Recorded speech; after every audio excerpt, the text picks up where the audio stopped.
안녕, 민규쌤입니다. 자, 이번 영상에는 가보개혁을 추진하다 살펴볼 거고요. 우리 비상 교과서 114쪽부터 116쪽까지 해당하는 내용이고요. 수업 시간에 제공하는 프린트 43차 시의 내용이 되겠습니다.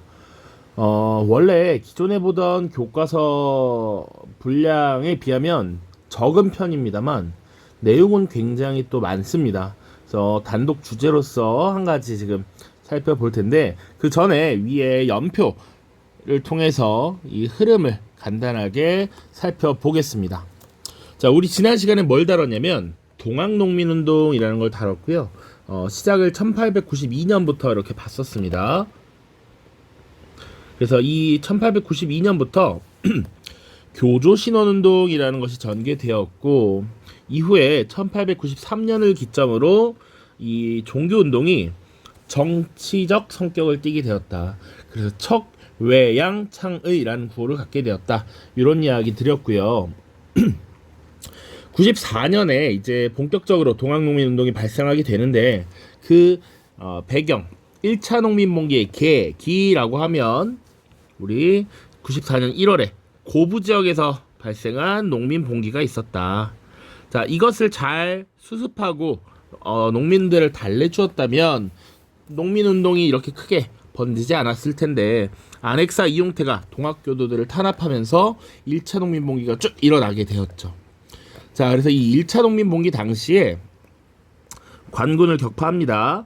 자, 전라도 지역의 남접 중심의 군대가 농민군이 황토현 전투와 황룡촌 전투에서 승리를 하면서 지금 정부군을 격파했고요.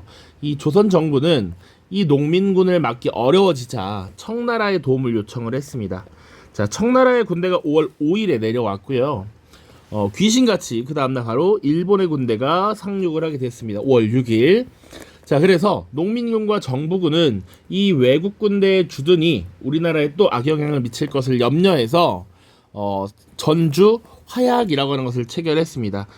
그것이 5월 8일인데요. 군대가 들어온 지 2, 3일 만에 지금 빠르게 화약을 하고 문제를 정리함으로써 군대의 철수를 요청했던 것이죠. 물론 여기는 여러 가지 배경이 있는데, 농민군들의 현실적인 상황도 있습니다. 5월이라고 하는 시기, 이제 농사를 막 시작해야 되는 시기거든. 농민들도 좋고, 정부도 좋고, 이런 의미가 있었습니다. 자, 그런데 지금 보면 전주화약을 맺었고 농민군의 봉기가 가라앉았으니까 두 나라의 군대는 돌아가야 해. 그래서 돌아가세요 라고 요청을 했는데, 실제로 청나라는 돌아갈 생각도 있었습니다만 일본은 그렇지 않았다. 그래서 일본이 사실은 청나라에게 조선의 내정개혁을 공동으로 진행하자라는 것을 제의합니다. 지금 조선이 우리 10년 전부터 보세요. 이모군란이고 갑신정변이고 이런 사건이 일어나는데 또 농민들이 들고 일어났다는 건 제대로 개혁이 이루어지지 않았기 때문이야. 그러니까 조선은 지금 스스로 못하니까 우리 청나라와 일본이 도와줍시다, 이런 식으로 제안을 했다라는 것이고, 이 제안이 받아들여지지 않자 일본은 이제 나쁜 짓을 하기 시작합니다. 자, 일본은 이때 약 4천여 명의 군대가 들어왔었는데 경복궁을 강제로 점령합니다. 쿠데타라는 표현보다는 점령이 좀 더 맞을 것 같아요. 일본이 경복궁을 강제로 점령했다. 강제 점령이라는 표현이 더 맞을 것 같고요. 자, 그리고 나서 이제 사실은 조선 정부의 개혁을 강요하는 것이죠.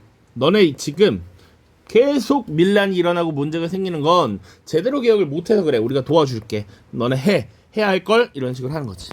그리고 청나라 군대를 선전포고도 없이 공격함으로써 청일전쟁을 일으키게 됩니다. 자, 이 과정에서 이제 우리가 일본의 강요에 의해서 어쩔 수 없이 시작하게 되는 개혁 조치들이 쭉쭉쭉 나와요. 그게 1차 가보개혁이야. 이 중간 시기에 나타나고요. 구체적인 내용 볼 겁니다. 1차 가보개혁. 전주화약 이후 일본군이 나쁜 짓을 벌이고 나서 일본의 강요에 의해 추진된 것이 1차 가보개혁이다. 자, 그런데 이런 소식들이 쭉 전해졌습니다. 일본군이 경복궁을 강제로 점령했고 우리 땅에서 청나라랑 맞짱을 뜨고 있어. 이거 안 되지. 그리고 심지어 우리 경복궁을 점령해서 왕을 위협하고 있어. 이거 안 된다. 농민군이 다시 일어났던 것이 2차 농민봉기였고요. 이때는 전라도 지역과 충청도 지역의 남접 북적 세력이 연합했다라는 것이고, 자, 이 2차 농민봉기는 청일전쟁에서 승기를 잡았던 일본군에 의해, 그리고 우리 관군에 의해 진압이 되게 되고요. 이 상황이 어느 정도 정리가 되자 일본이 노골적으로 또 내정 간섭을 하기 시작합니다. 그에 의해서 추진된 개혁 조치들이 있어. 그것이 2차 갑오개혁이다라고 보시면 돼요. 자, 그 다음 어떻게 됐느냐. 자, 청일전쟁에서 우리가 지난 영상에서 뭘 다뤘냐면 일본이 승리하고 체결한 조약이 하나 있었어. 그것이 바로 시모노세키 조약이라는 게 있었고, 이 시모노세키 조약에는 여러 가지 내용이 있었지만 배상금을 지불하고 타이완 지역을 일본에 넘기고 지금의 대만, 그리고 랴오둥 지역을 일본에 넘기도록 했죠. 그런데 이 랴오둥 지역은 사실상 대륙으로의 진출이니까 이것을 견제하고자 러시아, 프랑스, 독일 세력이 이것은 동아시아의 평화를 위협하는 것이다 라고 간섭을 함으로써 랴오둥 반도를 다시 청나라에게 돌려주게 합니다.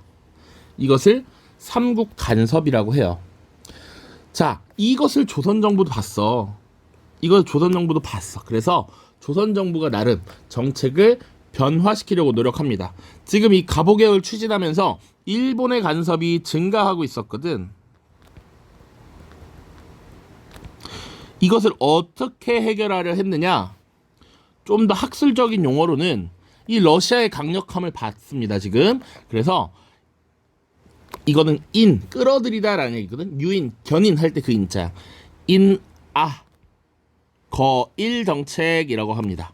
러시아를 끌어들여서 일본을 제거하려고 했다라는 거야. 그러다 보니 이 중간에 일본의 간섭에서 일본의 간섭으로부터 벗어나기 위한 친러 중심의 정책이 펼쳐졌고, 이것을 주도했던 게 명성황후 민씨란 말이야. 자, 그래서 일본은 이 민씨를 자신들의 위협 세력으로 봅니다. 반대 세력으로 보고 이 민씨를 제거하는 을미사변을 단행했다.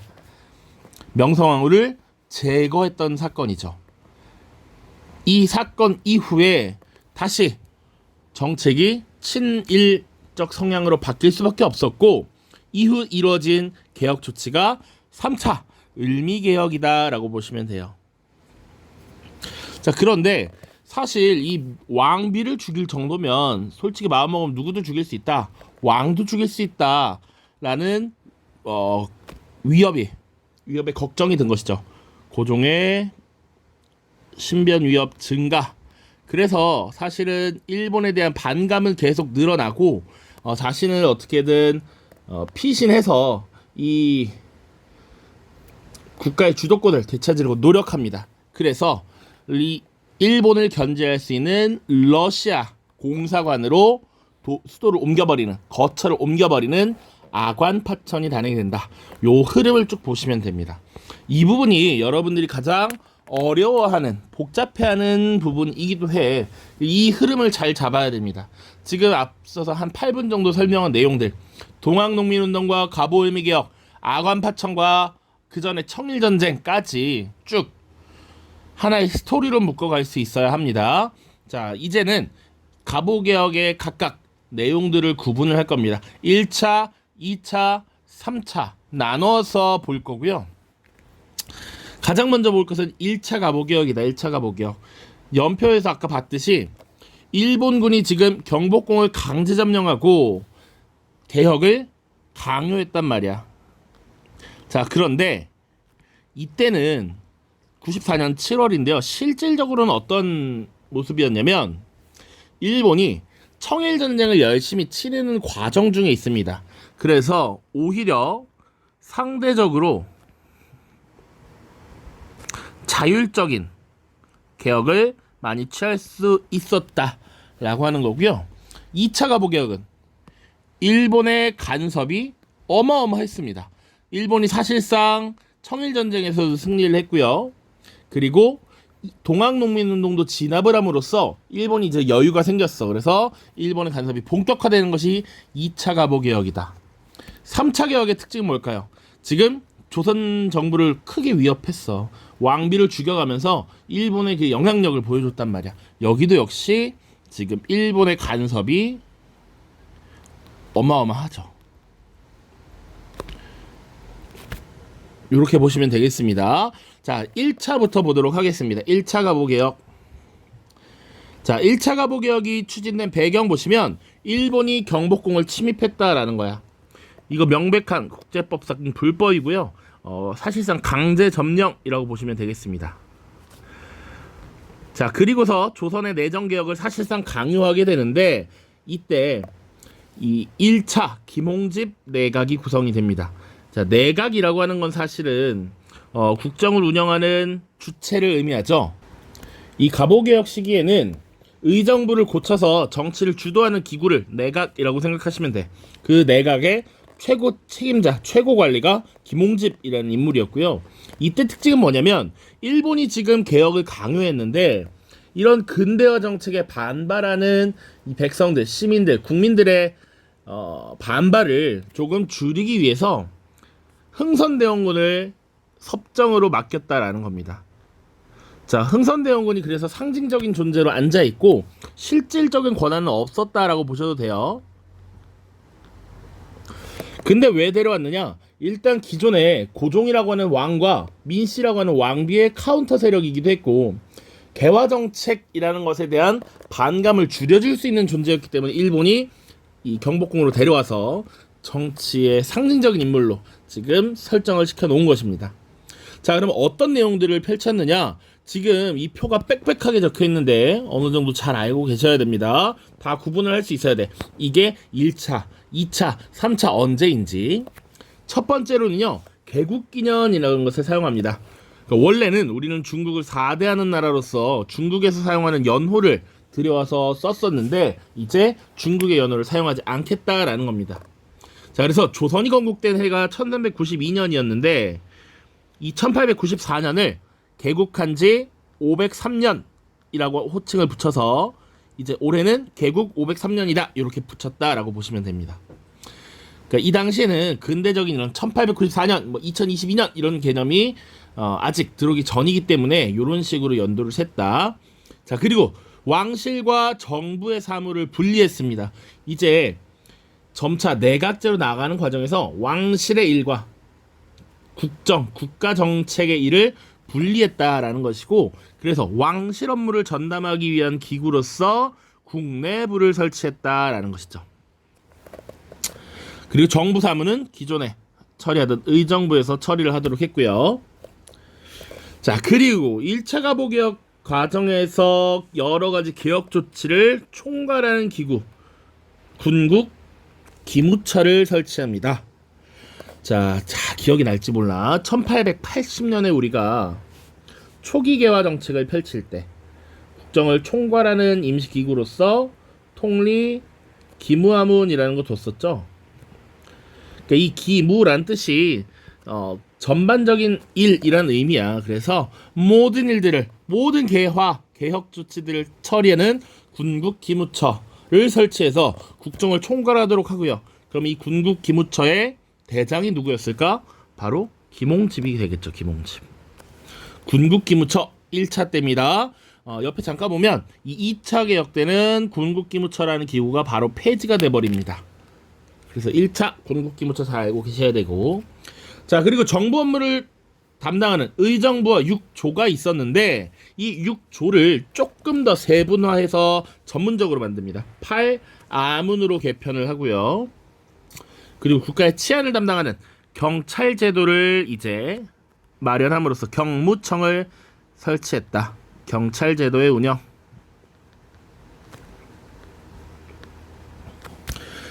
자, 그리고 관리 등용의 산실이었던 과거제를 드디어 폐지하고요. 사관원 등의 언론기관도 폐지함으로써 이 정부 체제를 근본적으로 변화시키고 있습니다. 자, 경제적인 부분 보시면 재정을 탁지하문으로 일원화했대. 자, 아까 이 정부기구, 실무를 담당하는 기구를 8아문으로 개편했다라고 했습니다. 당연히 8아문 중에 하나고요.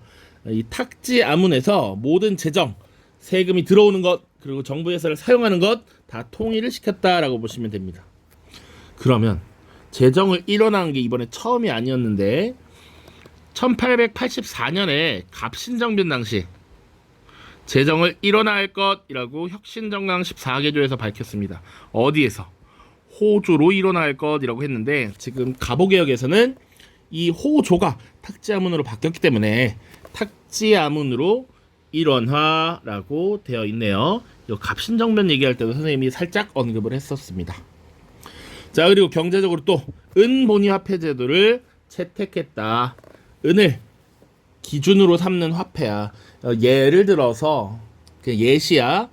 우리가 화폐를 발행하면 그 화폐의 가치가 있죠. 예를 들어서 5만 원이야. 그럼 은 5g 이런 식으로 등가 교환할 수 있도록 그 가치를 고정시켜 놓고 화폐를 발행한다라는 겁니다.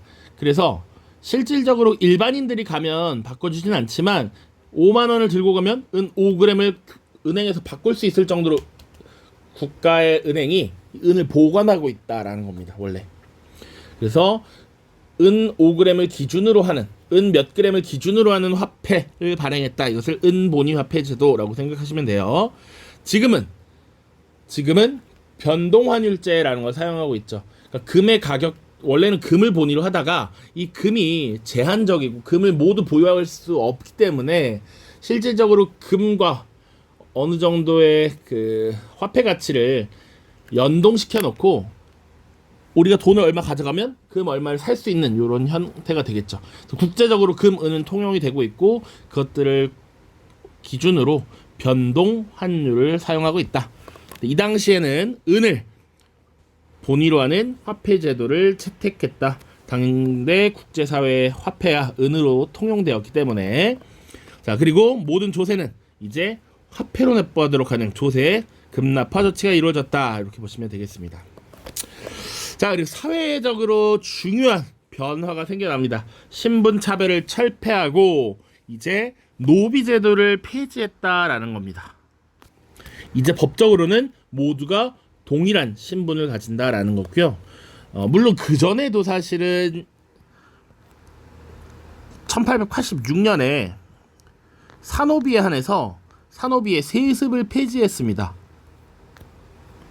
이제 부모가 노비라고 해서 그 자식이 노비가 되는 것 없다라는 거야. 산호비에 한정해서 일단 이런 것들이 있었는데 한 단계 지금 더 나아갔어. 아예 신분제를 없애버린 것이죠. 자, 그리고 조혼을 금지하고 과부의 재가를 허용하고요. 고문 및 연좌제도 폐지합니다. 요런 사회적 변혁이 일어나게 되는데 아마도 이런 것들은 동학농민운동에서 동학농민군들이 개혁을 해달라라고 했던 것이 반영된 것으로 보고 있습니다. 물론 동학농민운동에서 농민군이 주장했던 패정개혁안에 대해서 여러 가지 논란이 있지만 요런 것들이 당시 아마 주장되었다라고 보고 있거든. 당연히 노비제 폐지도 마찬가지고요. 물론 이 노비제 폐지는 또 사실은 갑신정변에서도 주장이 됐었습니다. 그래서 인민평등권을 보장하라, 제정하라 뭐 이렇게 얘기했던 것. 자, 그다음 공문서에 국문 한글 혹은 이제 국한문 한글과 한문을 혼용하는 이런 것들을 사용하도록 했다. 이것도 하나의 특징이 되겠죠. 지금 굉장히 많은 내용입니다. 어떤 자료를 주고 이게 1차인지 2차인지 3차인지 구분할 수 있어야 된다. 그게 가장 어렵고 힘든 내용들의 하나이다.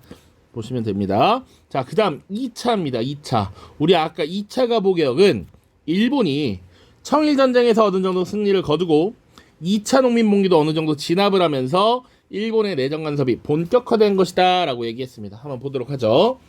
청일전쟁 중 내정 간섭의 본격화라고 배경이 쓰여져 있네요. 그래서 약간 일본에 더 가까운 성향을 가지고 있었던 박영효를 파견해서 제2차 김홍집 박영효 연립 내각을 구성했습니다. 핵심 인물은 박영효라고 보시면 돼. 이 박영효는요 원래 급진계화파 출신이었고 갑신정변을 주도했던 사람이었지. 일본에 망명해 있다가 지금 이때 돌아와서 2차 가보개혁에 동참을 하는 겁니다. 자, 그래서 이 김홍집, 박영효 연립내각의 주도로 추진된 2차 개혁 한번 보시면 일단 왕이었던 고종이 자주독립을 맹세했어. 그래서 독립서고문이라고 하는 것을 발표합니다. 독립서고문. 자, 그리고 이제 앞으로의 개혁의 방향성을 제시하는 지표가 되는 홍범 14조를 발표하죠. 이때 이게 어떻게 개혁을 앞으로 하겠다라고 쭉 이야기를 해놓은 거야. 홍범 14조. 이때 교과서의 자료 한번 보겠습니다. 자, 그리고 중앙정치에서 어떤 변화가 있었느냐. 1차 가보개혁 때 핵심 기구였던 군국기무차를 폐지하고요. 이제 내각을 중심으로 정치를 운영하는 내각제를 본격적으로 실시합니다. 자, 그리고 8아문을 7부로 지금 통폐합했다. 근데 이 내각제 실시는 사실상 왕권을 제한한다라는 의미를 갖고 있어서 고종의 반발도 크게 사게 됩니다. 요것도 교과서에 자료가 있으니까 이따가 한번 보도록 하죠. 자, 군사적으로는요, 중앙에 훈련대라고 하는 것을 설치하고요, 궁궐을 호위하기 위한 부대로서 시위대라고 하는 부대를 다시 설치합니다. 그러니까 기존의 군 조직은 없애버리고 새롭게 지금 다시 조직했다라고 보시면 돼요. 자, 그리고 지방은 원래 8도였는데 일본식 지방행정제도를 갖고 들어와서 23부로 고치고요, 재판소를 설치함으로써 사법권을 독립시킵니다. 원래는 어땠습니까? 왕이 임명한 수령이, 이건 필기하지 않아도 괜찮을 것 같아. 수령이 사실은 그 지역에서 행정도 맡고 군사도 맡고 억울한 백성들이 있으면 재판도 다 했어.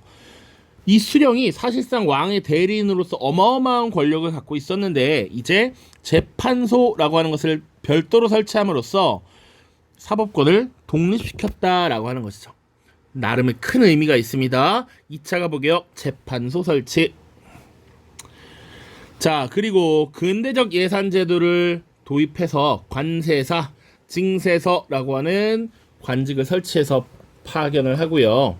그리고 유기전제도, 그리고 공납제도를 폐지했다. 그리고 나름의 상업에서의 특권을 가지고 있었던 보부상 조직 상리국을 폐지하였다. 이런 내용들도 2차 가보개혁에서 지금 등장을 하고 있습니다. 자, 그 다음 사회 파트인데요. 요거 중요합니다. 교육 입국 조서 발표.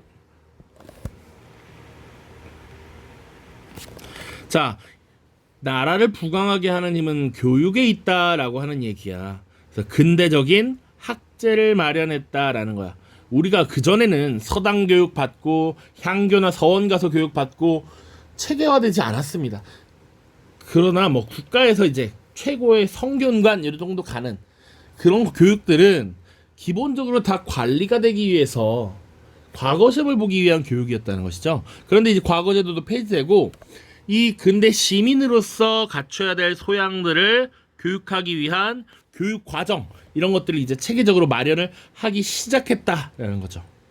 그래서 우선적으로 교육을 하기 위해서는 선생님이 있어야 되는데 선생님을 양성할 수 있는 사범학교, 그리고 초등학교에 해당하는 소학교, 그리고 외국인들이 진출해서 국제교역이 많아지는 이 시기에 외국어학교, 이런 것들을 만들어야겠다라고 2차 가보개혁 때 밝히고 실질적으로 그 다음해인 95년, 96년부터 이제 학교를 실제로 만들기 시작합니다. 교육 입국조서 굉장히 중요합니다. 근대적 학제를 마련하려 했다. 보시면 돼. 자, 그런데 2차 가보개혁 이후 어떤 변화가 있었느냐? 일본의 간섭이 증가되자 이런 것들을 벗어나고 싶었습니다. 그런데 이 삼국 간섭이라고 하는 사건을 보면서 일본을 견제하려면 일본보다 더 강력한 러시아라고 하는 나라를 끌어들이면 되겠구나 라고 해서 조선 정부는 인아거일 정책을 펼친다. 아는 아라사라고 해서 러시아를 의미해. 그래서 아시아를 유인, 견인, 끌어들여서 일본을 제거한다라고 했던 겁니다. 자, 이걸 주도했던 건 당연히 조선 정부 그리고 민씨 정권이 되겠고요. 이런 것들에 대해 불만을 가지고 있었던 일본이 을미사변이라고 하는 사건을 일으키죠. 자, 그래서 배경 보시면 첫 번째 삼국 간섭이야. 러시아, 프랑스, 독일이 일본에게 랴오동반도 반환을 강요하죠. 이 과정에서 일본이 굴복했단 말이야. 아, 일본이 우리의 나라에 간섭 개쩌는데 일본으로부터 벗어나려면 러시아를 끌어들여야겠다. 그래서 친러 정책을 추진하기 시작하고요. 이때 친러파를 중심으로 한 제3차 내각이 들어섭니다. 이때 친러파 그리고 친미파를 중심으로 지금 구성이 되었습니다.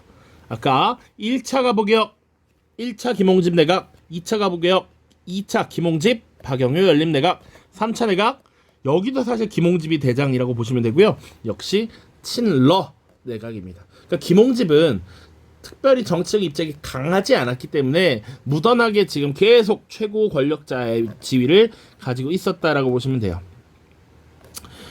자, 이 친러 정책을 추진하자 당시 일본의 주한 공사 미우라 고로가 당시 이 무사들을 데리고 와서 명성황후 민비를 시해하는 사건이 발생을 했던 것이죠. 이것을 을미사변이라고 하고요. 이 을미사변 이후에 일본의 영향력이 다시 강화되기 시작합니다. 일본에 대한 반발은 생겨났지만 지금 친러 정책의 구심점인 민비도 사라졌고 조선 정부가 이제 겁을 먹는 거야. 이 막 나가는 일본에 대해서 불안감을 가지게 되죠. 그렇게 추진한 것이 3차 을미개혁이다. 자, 을미사변 이후에 일본의 내정 간섭이 강화됐고요. 이때 김홍집과 6.1준을 중심으로 하는 제4차 내각이 구성되었습니다. 3차 개혁이지만 4차 내각이다. 이때 핵심적으로 다뤘던 것은 이제 날짜를 셀 때 달의 움직임을 보고 세는 음력이 아니라 태양의 움직임을 중심으로 날짜를 세는 태양력을 사용하기로 했다. 그리고 이제 연호를 사용하는데 양력을 세웠다라고 해서 건양연호를 사용합니다. 자, 그래서 이때 어떤 일이 일어나냐면 1895년 11월에 지금 이 을미 개혁을 단행하게 되는데 음력으로 1895년 11월 2일이 11월 10 며칠인데 이 11월을 갑자기 양력을 사용하다 보니까 11월 며칠이 1896년 1월 1일이 됩니다. 그러니까 이 조선 사람들에게 1895년 12월은 아예 없었다라는 거야. 음력을 사용하다가 양력을 사용하게 됨으로써 이런 변화도 나타났다.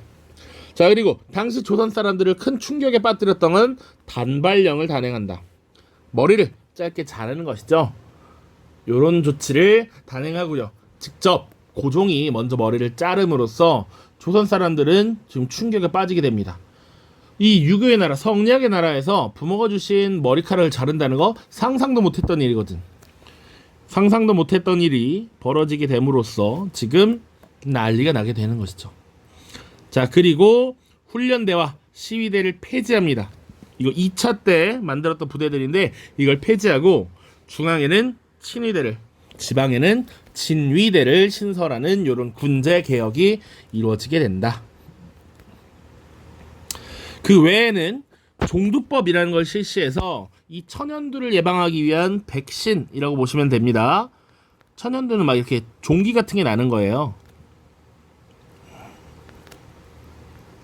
그래서 이 천연두의 균을 일부 몸에 투입시켜서 백신으로 작용하도록 하는 것이죠. 그리고 우편사무를 재개합니다. 원래 이거 언제 하려고 했습니까? 우편사무. 원래 갑신정변 일어났을 때 우정총국 개국 축하연을 빌미로 그 사건을 그때 계획한 것이잖아요. 그러니까 이미 10여 년 전에 우편 업무를 시작하려고 했는데 그때 못하고 있다가 10년 뒤인 11년 뒤인 1895년에 지금 이 우편 사무를 재개했다라고 보시면 되겠습니다. 자, 그래서 1차부터 3차까지 정말 많은 개혁 내용들을 쭉 다뤄봤고요. 그럼 이런 개혁 조치들이 어떤 의미를 갖고 있고 어떤 한계를 보이고 있는지 한번 정리를 한 뒤에 교과서 보고 끝을 내죠. 의의 보시면 갑신정변과 동학농민운동의 개혁 주장을 일부 반영했다라고 되어 있습니다. 예를 들자면 뭐가 있을까? 재정을 하나의 기구로 통합하자라는 거, 탁지하문으로 일어나자, 그리고 신분차별을 철폐하고 노비제를 폐지하자, 이런 내용들 갑신정변에 들어가 있었습니다. 동학농민운동에서는 노비제, 노비문서를 태워달라 이런 요구가 오지영의 동학사라는 책에 써있거든. 노비제 폐지 혹은 조혼의 금지와 가부의 제가 허용, 고문 및 연자제 폐지 이런 것들은 동학농민군이 주장했던 내용들이 일부 반영이 되었다라고 보시면 되겠습니다. 그리고 의 두 번째 보시면 자 이제 국왕이 중심이 된 것이 아니라 내각 중심으로 정치를 함으로써 전제군주제의 한계를 극복하려 했다라는 내용입니다. 국왕이 중심이 돼서 이 개혁을 추진하다 보면 국왕권을 제한하는 것에 되게 소극적일 수밖에 없어. 이런 것들을 조금 더 극복할 수 있었다라는 것이죠. 물론 이 과정에서 고종이 반발하는 모습도 일부 나타납니다. 자 그리고 신분차별을 철폐하고 평등사회의 기틀을 마련했다. 지금 신분차별 철폐, 노비제 폐지 이런 내용도 우리가 다뤘으니까요. 그럼에도 불구하고 한계는 무엇이냐?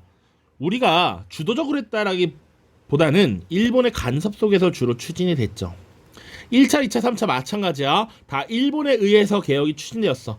물론 1차 개혁은 일본이 청일전쟁에 집중하느라 나름 자율적인 모습이 많았습니다만 2차, 3차를 보시면 일본의 영향력 안에 지금 정책이, 개혁이 추진되었다.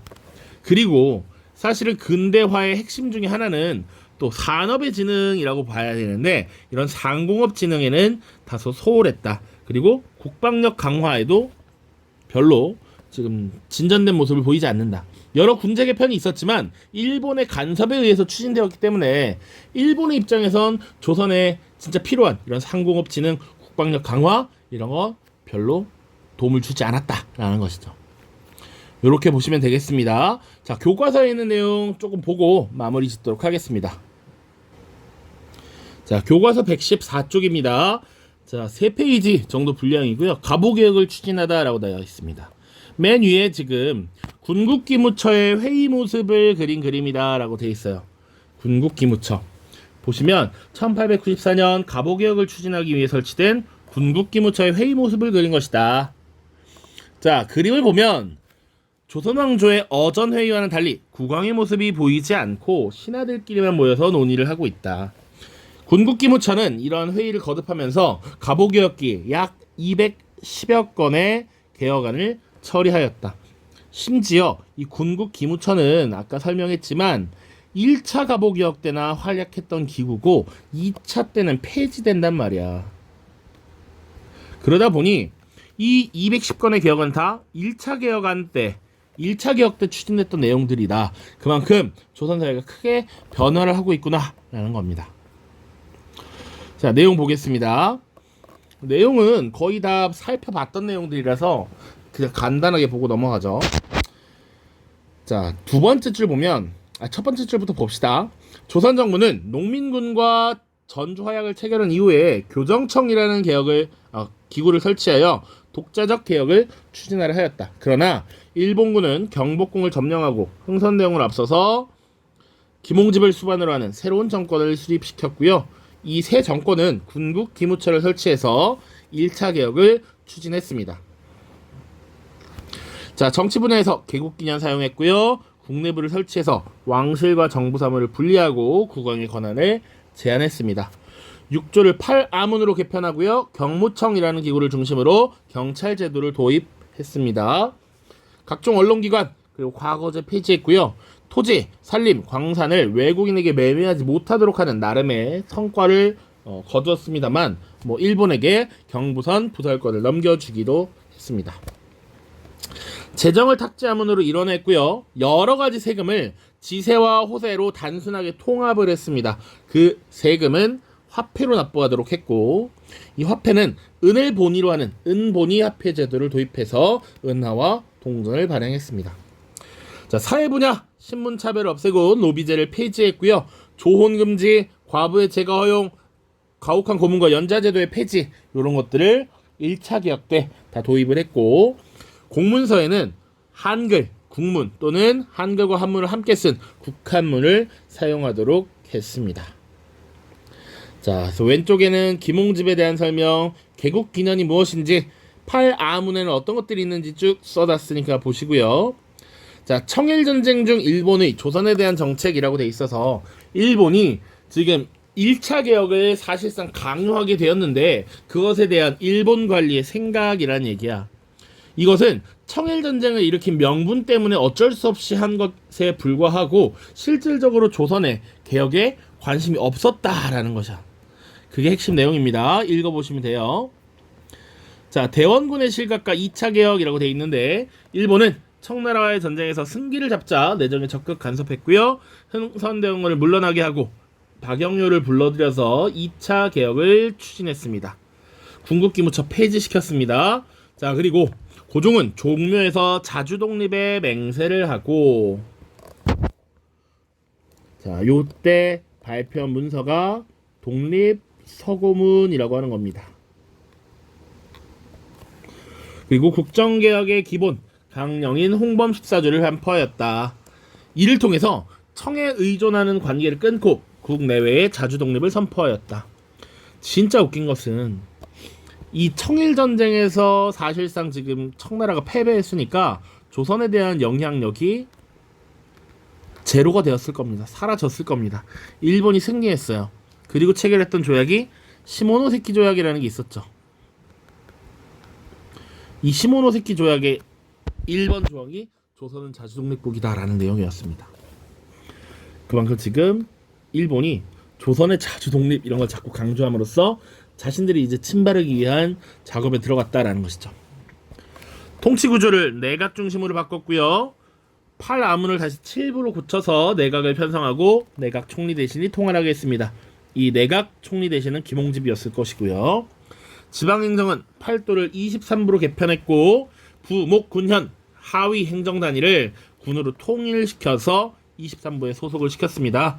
기존의 군사조직 폐지했고요. 중앙에 훈련대, 지방에 시위대를 중앙에 궁궐을 호위하는 부대로서 시위대를 창설했고요. 정부 기관마다 행사하던 재판권을 재판소로 단일화해서 지방재판소, 한성재판소, 고등재판소, 특별법원 등을 설치했습니다. 사법권의 독립이라는 측면에서 중요하다라고 얘기했어요. 자, 근대적 예산제도를 도입했고요. 관세사와 징세서를 설치했다. 유기정과 공납제를 폐지했고 상리국이라고 하는 보부상단체를 없애버렸습니다.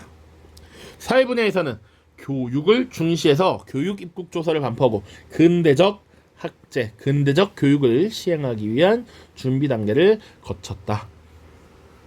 자, 지금 2차 개혁 보시면 내각제를 중심으로 해서 왕권을 제한했다라고 했습니다. 그래서 기록을 보시면 내각제 개혁 이후에는 국왕권이 극도로 제한되었다. 이로 인해 고종은 격분하여 대신들이 원하는 대로 국제를 바꿔서 니들끼리 공화정치라든지 대통령을 선출하든지 니들 마음대로 해라 라고 하면서 불만을 토로했다라는 것이죠. 자, 이 2차 개혁은 지금 일본의 엄청난 간섭 속에서 이루어졌고요. 이 이후에 청일전쟁이 끝나고 시모노세키 조약도 체결했고요. 이때 랴오둥 반도를 반환하도록 하는 삼국 간섭이라고 하는 것이 있었죠.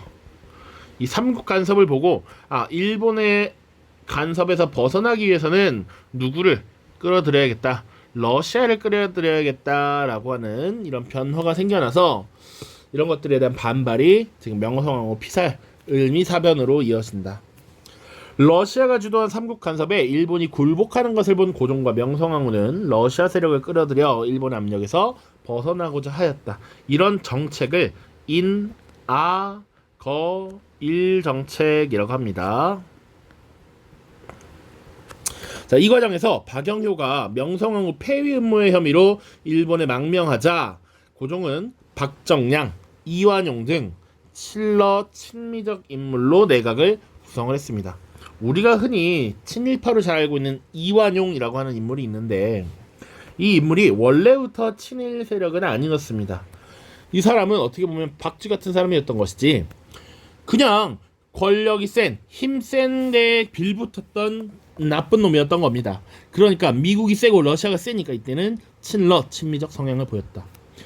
그런 얘기도 있죠. 이완용이 자식들에게 나중에 유언을 남길 때 이제 대세는 미국이니까 미국에 붙어라 뭐 이런 얘기를 했다고도 전해지죠. 아무튼 이런 3차 내각이 구성이 됩니다. 제3차 내각. 자, 이런 상황에서 위기의식을 느낀 일본은 군인 출신인 미우라 고로를 조선의 공사로 파견했고요. 미우라 공사는 당시 일본군 수비대, 일본이 낭인, 해산당한 훈련대 무관 등을 경복궁에 침입시켜서 명성황후를 살해하는 을미사변을 일으켰습니다. 자, 116쪽으로 넘어가죠. 그 이후에 추진된 을미개혁입니다. 훈련대를 해산하고 중앙에 친위대, 지방에 진위대를 신설했고요. 국호를 대조선 제국으로 대군주를 황제로 바꾸려 했으나 실패했다. 이 시기 태양력과 건양연호를 사용했고 종두법과 단발령을 실시했고요. 우편사무도 다시 실시하였습니다. 정부의 개혁과 단발령에 반발해서 전국 각지에 의병이 일어났고요. 이러한 상황에서 을미사변으로 신변의 위협을 느낀 고종은 러시아 공사관으로 피신하는 아관 파천이 일어납니다. 이후 개혁을 주도했던 세력이 제거되고 일부 관료가 일본으로 망명하면서 개혁은 중단됐습니다. 심지어 이때 개혁 주도 세력 제거 중에 김홍집이 이제 피살당합니다.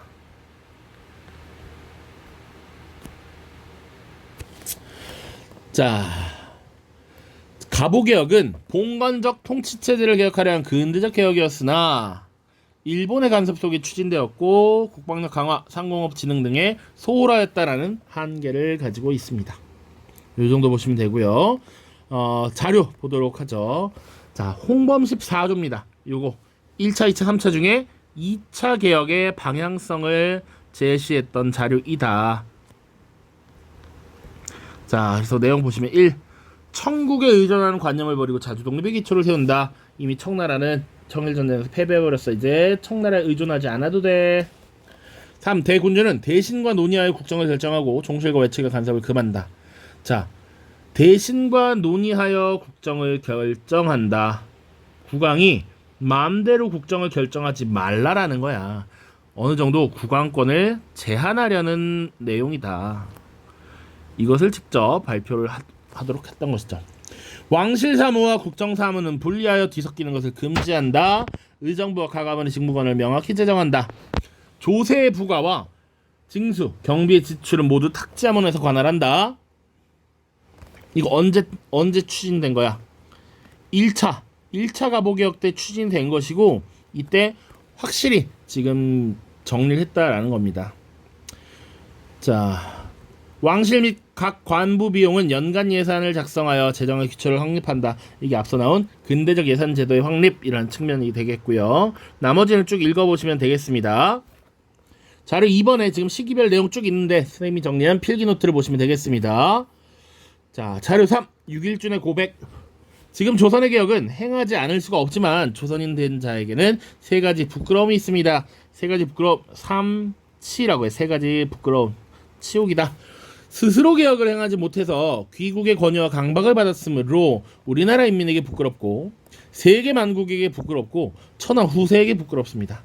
개혁을 잘 이룸으로써 보고가 안민하게 되면 오히려 허물을 벗어날 수 있을 겁니다. 지금은 부끄럽지만 지금 개혁 잘 해서 우리 후손들에게 좋은 나라를 물려주고 싶었던 6일준의 마음이 잘 드러나 있네요.